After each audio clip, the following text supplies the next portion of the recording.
সন্ন্যাসীদের নৃত্য। আপনারা এই নৃত্য দেখতে হলে আপনাকে অবশ্যই আসতে হবে বাঘাযতীনপাড়া বারোয়ারি প্রাঙ্গণে।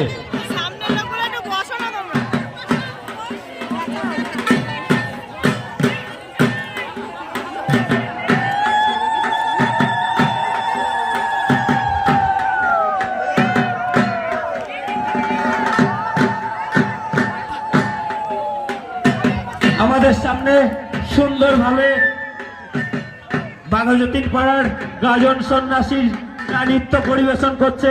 তাদের জীবনকে বাজি রেখে কুলের কাঁটার ওপর কিভাবে তারা নৃত্য করছে আপনারা দেখুন, নিজে দেখুন এবং অপরকে দেখবার সুযোগ করে দিন। বলো শিব শিব মহাদেব, কৈলাসে শিব পার্বতী, শিব শিব মহা